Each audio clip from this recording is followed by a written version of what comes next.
Olá, internautas da S News. Hoje nós vamos abordar o assunto Terceira Via para a sucessão presidencial de 2022, principalmente agora com o ex-ministro da Justiça, Sérgio Moro, se filiando ao Podemos no próximo dia 10 e levantando todo esse debate, assim como nós temos também outros potenciais candidatos, como o governador João Dória, e também de outros partidos políticos aí, Ciro Gomes, e todas as articulações possíveis hoje estão sendo feitas para tentar acabar com a polarização Bolsonaro-Lula. Sobre esse assunto, nós vamos conversar com o ativista político Guilherme Gustavo, ele que também vem articulando em nível regional uma candidatura à terceira via em termos de convencimento do eleitorado à eleição presidencial do próximo ano. Boa tarde, Guilherme. Qual está sendo esse desafio de se pensar essa palavra hoje tão importante que é a terceira via? Boa tarde, Reinaldo, boa tarde aos internautas aí do S News. Bom, primeiro é a nomenclatura em si, né? Nós temos que ter base na nomenclatura, mas a nomenclatura não é o fundamental desse processo. O processo é os nomes que se apresentam agora para disputar a presidência da República, e dentre desses nomes nós precisamos, sobretudo, ter algo relacionado a um pouco mais centrado, vamos dizer assim, pessoas onde você consiga construir um debate, você consiga fazer proposições de políticas públicas sem os extremos. Então, a terceira via, ou a melhor via, ou via única, ou o melhor nome, são as nomenclaturas. Mas sim, a terceira via está sendo construída, mas mais fundamental do que a nomenclatura é os nomes que se apresentam para os brasileiros aí em 2022. Bom, e qual é essa candidatura que você defende hoje como terceira via? Olha, Reinaldo, hoje ainda é um pouco incerto, porque nós temos aí mais de 11 nomes presidenciáveis, e mais desses 11 nomes ditos terceira via. Nós temos aí o Sérgio Moro, Eduardo Leite, o governador de São Paulo, nós temos Henrique Mandetta, nós temos Alessandro Vieira, Simone Tebet, agora Rodrigo Pacheco também. Então, são muitos nomes que acabam se formando aí em torno da terceira via. Mas, na minha opinião, e o que eu também trabalho para que aconteça, é que se viabilize aí, sobretudo, o melhor nome, o melhor nome. Nós precisamos trabalhar agora com um pouco de pragmatismo, principalmente essa terceira via que se coloca no campo da direita, dessa direita liberal, dessa direita centrada. Nós precisamos trabalhar com pragmatismo. Eu espero que o melhor nome saia nesse sentido, e eu torço muito pela candidatura do ex-juiz e ex-ministro Sérgio Moro também. Acho que é um nome com potencial. Temos aí também o governador do Rio Grande do Sul, Eduardo Leite, do PSDB, a qual fez uma gestão que ele enxugou as contas do Estado, pagando os funcionários em dia, fazendo reformas estruturantes dentro da máquina. Então, existem alguns nomes aí que se sobressaem, nomes que podem levar a terceira via adiante, e aí para as eleições de 2022. Bom, você integra aí também o Conselho do Estado da Juventude, né? Como é feito esse trabalho hoje para atrair os jovens, né, para o espectro político? E qual é hoje a participação do jovem sorocabano na eleição? Olha, eu sou uma pessoa que eu acabo visitando e rodando muitos municípios do estado de São Paulo, né? Estive aí algumas semanas atrás aí no Vale do Parnaíba, estive em São José dos Campos, tenho uma atuação em São Paulo, então a gente está andando. O que eu consigo verificar, e claro que as pesquisas mostram também, que os jovens, uma boa parte está desacreditada do futuro do Brasil. Muitos dos jovens hoje querem ir embora do Brasil, não querem ficar aqui. Mais de 40% dos jovens entre 15 a 30 anos de idade não querem ficar no Brasil, querem ir embora, porque não veem aí um futuro pródigo nesse sentido. E os que estão no Brasil, estão lutando pela democracia, ou até mesmo por não poder sair do Brasil, é nesses aí que as pesquisas se mostram. Hoje a gente tem aí já pesquisas que comprovam que a maioria dos jovens, eles já querem tirar o título de eleitor para poder ajudar nessa construção democrática a favor do Brasil, e esses que não gostam de política, ou não gostam de conversar sobre política, o que mais vem à tona é o medo e o receio do cenário político atual. Ou seja, boa parte dos jovens brasileiros não estão inteirados no debate público porque tem medo, porque acham que nada muda. E a construção ela tem que partir de nós. Então, se não partir de nós, não partirá de quem já está no poder. Então, nesse sentido, há um cenário positivo, porque os jovens estão querendo tirar os títulos de eleitor, estão querendo participar dessa escolha democrática, e no outro sentido, existem jovens que não veem esperança no Brasil, infelizmente. É para isso que a gente tem trabalhado. Eu sou um defensor nesse sentido de que os jovens eles têm que estar na política, eles têm que estar dentro do debate público para que a gente possa construir algo sólido. Agora, Guilherme, você aí como um dos líderes, também uma das lideranças do movimento Vem para a Rua, que participou ativamente aí pelo impeachment da presidente Dilma Rousseff, né? E aí tem todo esse histórico da movimentação dos jovens em torno da política. Aí agora a gente tem esse penúltimo ano do qual seu posicionamento é muito bem claro em relação ao mandato do presidente Bolsonaro. Que balanço dá para ser feito entre aquela expectativa do impeachment da Dilma e depois a eleição do Bolsonaro e agora esse vácuo que existe no futuro do Brasil? Olha, eu creio que você esteja se referindo às manifestações do 12 de setembro. Nesse sentido, o que a gente viu foi uma expressão popular e uma expressão que não foi pequena, tá? Mas a gente consegue ver, sim, que os brasileiros estão totalmente indignados, né, com a questão do presidente Bolsonaro. Só que não dá para as pessoas irem às ruas tendo contas para pagar, precisando colocar alimentos em suas mesas, alimentando seus filhos e trabalhando. Porque hoje nós temos mais de 12 milhões de desempregados no Brasil e boa parte dessas pessoas, elas estão insatisfeitas com o atual governo.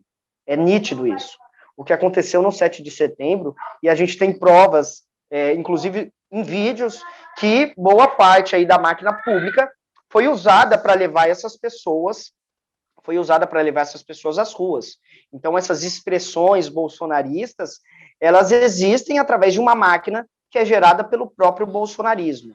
O balanço que a gente consegue fazer de tudo isso, e no sentido do movimento, do Vem Pra Rua, nós estamos muito claros de que nós não queremos o Bolsonaro e, de forma alguma, nós não queremos o Lula no segundo turno, e não faz nenhuma parte de quadro de terceira via, inclusive o ex-presidente Lula, o ex-presidiário Lula, ele fala que não existe terceira via, porque para ele é benéfico essa polarização que se cria, porque ele sabe quanto mais o Bolsonaro perde força, infelizmente ali, por as pessoas ainda, a grande massa, não entender que já existem outros nomes se posicionando, as pessoas acabam aderindo aí ao Lula.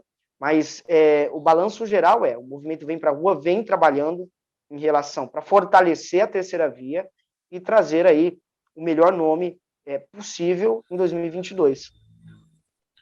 Agora, você acha que esse quadro da polarização é reversível, já que se as pesquisas apontam a queda cada vez mais acentuada de Bolsonaro e Lula ganhando de praticamente todos no segundo turno, em havendo uma terceira via, poderia haver uma união coletiva de todos os ex-candidatos à sucessão que não chegaram no segundo turno e, a partir daí, até mesmo tirar uma eventual vitória do candidato do PT? Eu acho que deve ser antes do segundo turno, Reinaldo. Essas pessoas elas têm que se sentar, essas personalidades de Estado que se colocam a dispor para disputar as eleições de 2022, elas devem sentar já. Elas precisam continuar as conversas. E essas conversas têm que ser estritadas ano que vem. Esse nome, essa terceira via, ela não pode vir formada num segundo turno. Ela tem que vir formada num primeiro turno, para que a gente já tenha um nome. Não dá para a gente soltar 15 nomes totalmente heterogêneos, sem força, porque você acaba pulverizando todo esse cenário e esses votos eles vão para esses candidatos que polarizam. Porque o maior medo do brasileiro hoje eu não quero o Lula de volta, mas eu também não quero o Bolsonaro. Então, em quem eu vou ter que votar para eu não poder escolher nenhum nem outro? Então, esses nomes eles já estão em conversa. E o que eles precisam fazer nesse sentido, não é um ego pessoal que vai levar o Brasil a superar a crise que nós vivemos, de modo algum. Nós precisamos ter um sentimento de diálogo. Quando nós sentamos à mesa, nós fazemos diálogo. Se querem fazer sozinho esse diálogo, não é diálogo, é monólogo, onde tem uma só pessoa. No diálogo, você senta à mesa e você coloca a sua agenda para o Brasil e eu coloco a minha. E a gente discutimos isso. Então, nesse sentido, nós precisamos formar esses nomes, ou formar esse nome, antes do primeiro turno. Eu acho fundamental para que a gente tenha solidez e, sobretudo, consigamos aí superar Lula e Bolsonaro num eventual segundo turno. Agora é interessante, a gente tem um cenário, né? O ex-governador Geraldo Alckmin saiu do partido, hoje já está sendo considerado até um potencial vice do Lula, um nome que gerou atração e um debate até polêmico em relação a um ex-tucano se juntar ao petista, e a gente tem também o governador João Dória, que vem com um histórico forte, trazendo para si, né, toda aquela força política em torno da solução da Covid pela vacina Coronavac, tem Eduardo Leite, do Rio Grande do Sul, do PSDB, também nesse par, e assim outros nomes para disputarem as prévias do PSDB. Como é que você está vendo toda essa movimentação de peças nesse tabuleiro? Olha, é muito legal ver um partido como o PSDB fazendo prévias pela primeira vez na história. E isso reforça até mesmo o sentimento de democracia que o PSDB tem com o Brasil, ou fala ter. Então, isso é super importante.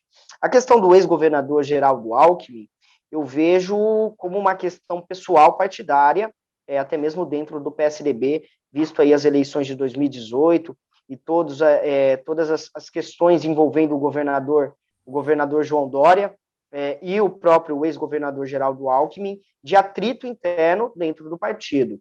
E nesse sentido, o governador ele ainda não se posiciona claramente. O ex-governador Geraldo Alckmin não se posiciona claramente.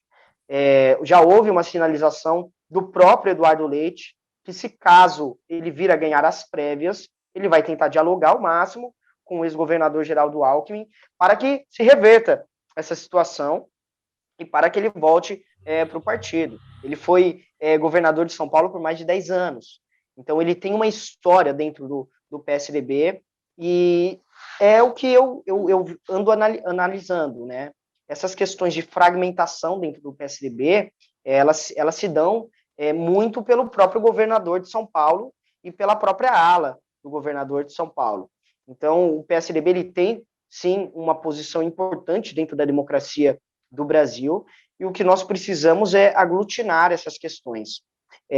Dentro desse jogo, desse cenário de Alckmin, se sai com Lula, ou se ele disputa pelo PSD, que é também aí uma das sugestões dele sair a governo de São Paulo, eu tenho também aqui desse lado um trabalho que algumas pessoas estão fazendo, e nesse sentido eu gosto de usar o termo peneirar.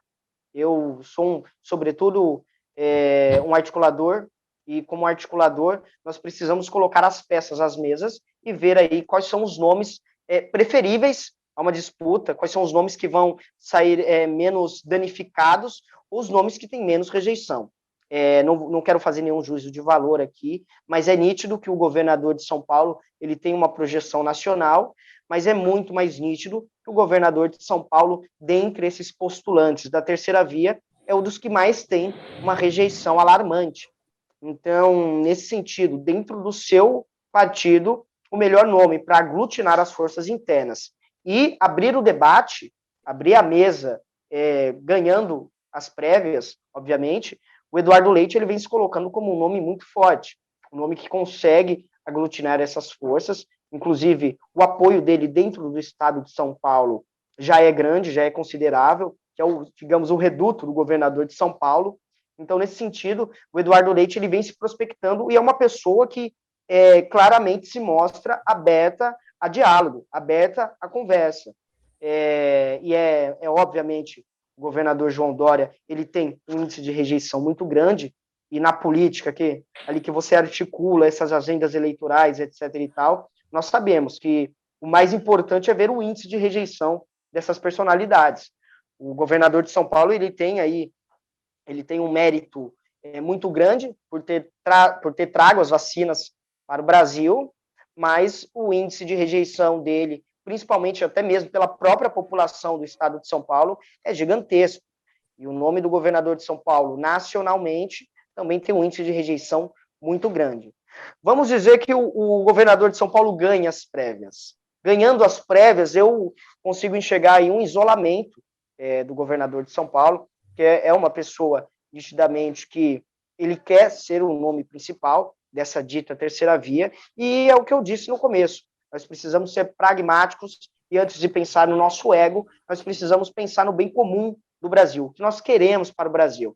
Então, eu não vejo com bons olhos a candidatura do governador de São Paulo, justamente por não aglutinar forças. E nesse momento que o Brasil precisa é aglutinar essas forças para que nós consigamos efetivar aí essa terceira via. Então, inclusive, houve toda uma movimentação, muitos sabem que eu sou a favor da terceira via e quero prezar pelo maior nome possível.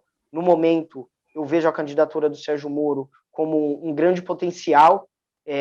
Eu acho que ele vai formar uma equipe muito boa e vai ter o poder e o acesso de aglutinar pessoas nesse projeto. Nesse sentido, eu recebi um convite do ex-prefeito Sorocaba, Panuzio, ex-deputado federal, grande nome político do estado de São Paulo, para que ajudasse a colaborar dentro dessa peneira, dessa terceira via dentro do PSDB. Porque eu digo, Reinaldo, se todos os partidos tivessem prévias, eu iria pelos nomes onde você tem um menor índice de rejeição e, sobretudo, você consegue ver os trabalhos que foi colocado às claras para a população dos seus estados ou para a população brasileira no geral. Nesse sentido, eu fui convidado a ajudar a aglutinar essas forças dentro do estado de São Paulo para que se postulasse aí a melhor via, no caso, pelo nome do Eduardo Leite nas prévias.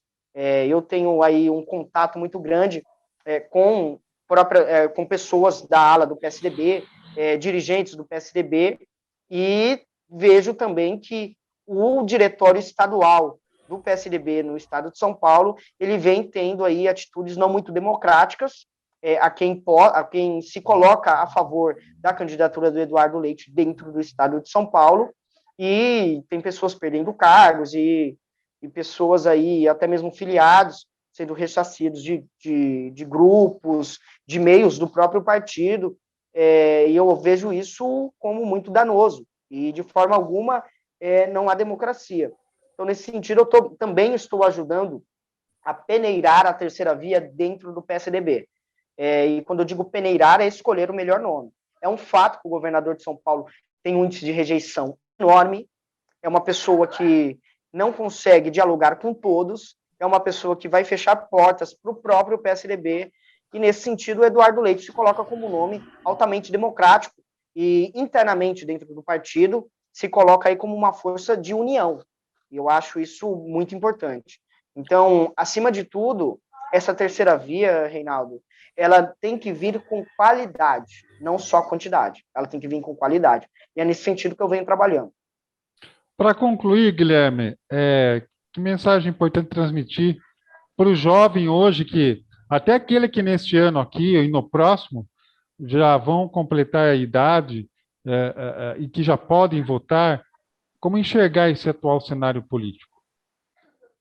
Olha, o que eu tenho para dizer para os jovens, no geral, tirem o título de eleitor, escolham os seus candidatos, e não só o candidato à presidência da República. Você mora dentro de um estado, você mora dentro de uma cidade. Então, sobretudo, nós precisamos entender a política municipal, a política estadual e a política nacional. Então, a esses jovens eu digo, tirem os seus títulos de eleitor, saibam em quem vão votar, estudem os seus candidatos e, principalmente, pensem num futuro para o Brasil. Não é um momento de se pensar em ideologia, não é um momento de se pensar em ego pessoal, é um momento de se pensar em como nós iremos tirar o Brasil da crise. Nós estamos aí com uma inflação de 2 dígitos. O Plano Real, o que o governo Bolsonaro está conseguindo fazer com o Plano Real é desmantelar tudo que foi posto aí, com os enormes os enormes índices de rejeição do próprio governo, as palavras malditas que o presidente lança sobre a mídia, sobre sua própria população. Então, nesse sentido, nós precisamos entender que o sentimento agora é pelo Brasil. Não precisa e não pode, e não deve ser um ego pessoal. Então, nesse sentido, aos jovens, tirem seus títulos de eleitor, saibam em quem vão votar para o Legislativo e para a Presidência da República, para o Executivo Federal, isso é muito importante, e, sobretudo, se interem do debate público do seu país, porque a juventude não é o futuro, Reinaldo, a juventude é o agora, e esse agora se faz presente, nós precisamos trabalhar a todo momento para que os jovens, o idoso, o adulto, a mulher, o negro, todas essas pessoas tenham acesso e tenham seus direitos prevalecidos. Essa é a mensagem que eu deixo. Tirem os títulos de eleitor de vocês, por favor. E a última mensagem, caso você é filiado ao PSDB, como eu disse, eu não sou integrante do partido, mas eu sou uma pessoa que ajuda a peneirar uma terceira via, que não pense em ego pessoal, não pense em revanchismo e não pense em polarização. Nós precisamos de candidatos que despolarizem o debate público, que pautem suas políticas em fatos e evidências e que não pensem no seu ego pessoal. Se existe algum filiado do PSDB, estudem, ainda dá tempo, as prévias vão ocorrer dia 21 de novembro agora, estudem os seus candidatos dentro desse partido e eu diria para você, examine a história de Eduardo Leite dentro do PSDB e examine a história do governador João Dória dentro do PSDB e vocês vão escolher aí o melhor nome para representá-los dentro do partido de vocês. Nós precisamos peneirar a terceira via e, nesse sentido, nós precisamos escolher com qualidade esses nomes. E isso vale para todos esses nomes que estão postos aí. Essa é a minha mensagem para os filiados e a minha mensagem para os jovens como um todo.